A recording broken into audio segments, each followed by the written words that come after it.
Ito, sobrang traffic.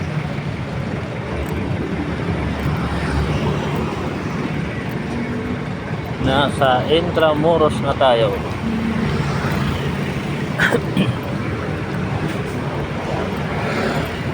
Ito yung Duli, Department of Labor. Tatawid tayo sa pedestrian para safety.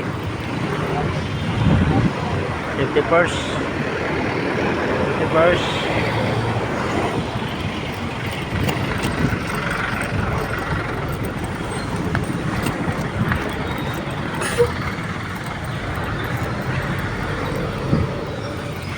Ito yung Portrial Garden kasama sa historical.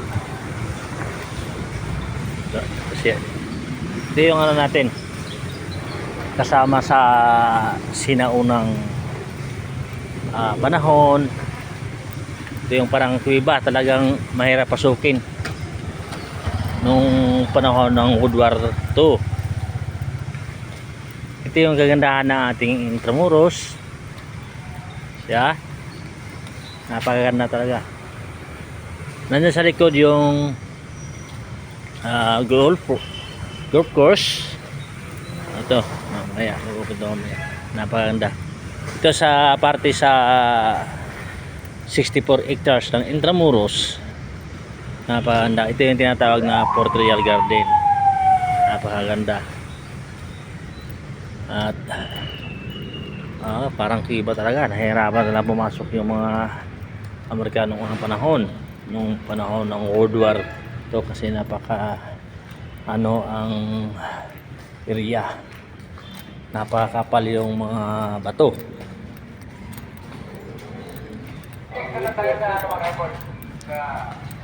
Marami pang halaman nito, bonsai. Maganda. Ito yung likhaan, hindi pa open. Ito yung mga bato na Chinese stone. Isa sa ilang 100 years na to. Yan. Ito yung kasama sa building na natibag. Ngayon ginawa ng upuan. Mga alaala na lang. Ito yung ating isang salumang kahoy. May kalumaan na rin. Ito yung ating santol. Mangga. Ito yung ating area sa Portrial Garden, kasama sa lumang mga tirahan ng Spanish time. Ito siya. Ito yung exit doon. Ito yung gusto yung mag-ano dito ng event. Napakaganda yun. Napakalawak. Yan ang ulos ng Intramuros. Yan ang Duli. Katabi niya ang Pamantasan, lungsod ng Manila, PLM. Gilid ng PLM, nandiyan yung Baluarte de San Diego. Kahiliran ng Light and Sounds Building, Reducto, mga ulo ng sinaunang presidente, estatua, tinatawag na Presidential Garden. Yan, napakaraming pasyalan dito. Maalaala mo talaga ang kalungkutan ng unang panahon. Ito isa yung mga bato na ito lang dinikit dito para isa sa alaala. Isa ito sa kasama sa mga nasirang building na ginawa na ngayong daanan. Para hindi mawala, dinikit talaga. Yan siya. Napakaganda. Yan, ayan na pa dito. Mga niyog. Hindi kayo magsisisi dito pag dito kaya pumunta sa Intramuros. Nandito ang pinaka-relax. Malaala mo pa yung mga mga panahon noon, mga kalungkutan. Nakita nyo rin dito yung underground kung saan kinulong yung ating mga bayaning hindi kilala. Sa loob sila na kulong, hindi sila makatakas kasi pinadlock sila ng mga Japanese noon. Napakaganda ngayon yung ng araw. Medyo nagtago siya pero lalabas din yan. Ang ganda ng panahon. Yan, lumilipad-lipad yung mga ibon kasi walang ulan.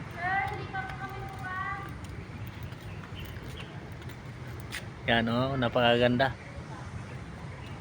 Oh. Sarap, sarap. Ito yung ano sa building sa likod, mga siguro 4 meters. Yan ang 2D Manila. Gawa ng DMCI. Yan. Napakaganda. Aakyat tayo sa taas. Ito yung kabuuan ng Portugal Garden. Ito yung sa lumang mga daanan noon. Ito napakaganda talaga.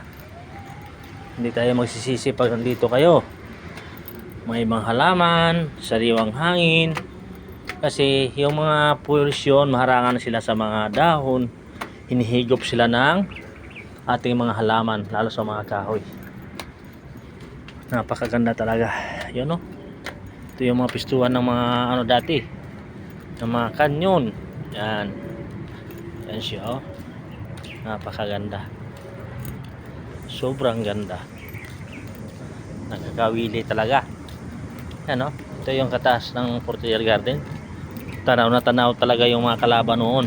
Yan, no? Ngayon, tuloy pa rin ang traffic. Oh, napakaganda.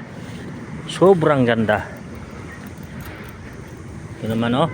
Oh, talagang hindi ka makasugod ng hindi ka makasugod ng mabilis dahil ang palibot ito mga tubig, kaya nag-decide na lang yung mga Amerikano na wasakin para matalo lang yung kalaban. Pero marami mga damay, sila rin ang instrumento na mabawi ang ating bansa. Doon po yung Lunita, oh. Yan. Yan po yung Lunita para mag-vlog. Yun po yung building sa taas. Sa mataas talaga. Sa harap niyan, yun yung ang Manila Hotel. Dati yung nandyan yung biyaya dati, ano. Oh. Yan ang golf course. Dami, malawak yan, paikot ng Intramuros yan. Ngayon, ito naman ang ating puntahan, yung sa likod. O yan, oh. May naglaro sa golf course. Yan, maganda dito pag may maglaro pag gabi, sobrang liwanag talaga. Yan, oh. Yan, ikot yan doon. Mataas talaga yung pader noon, kaya hindi mahirapan pumasok yung mga kalaban o mga Amerikano noon. Napakaganda. Yun po yung Manila Hotel. Yan po yan. Yan. Yan, napakalapit lang. Nandyan yung pier. Ay, ito talaga ang sentro ng mga kalakal noon. No, mga bato siya ng unang bato na lumot-lumot na lang, oh. Yung iba, binabalik lang yung iba niyan. Pero yung bato na nawasak, yan, oh. Yan ang golf course. Yan ang flag. Yan, oh, flag. Napakaganda. Yan yung Lunita. Yan, oh. Yan. Mga building. Zoom ko muna para Yan. Ang 2D Manila.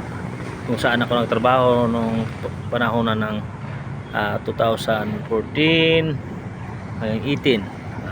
Mahabang kwento na pag isa-isa ba natin lahat.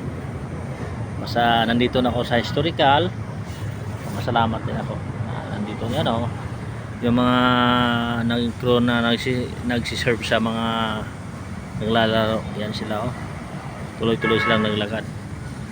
Yan. Ganoon pa rin.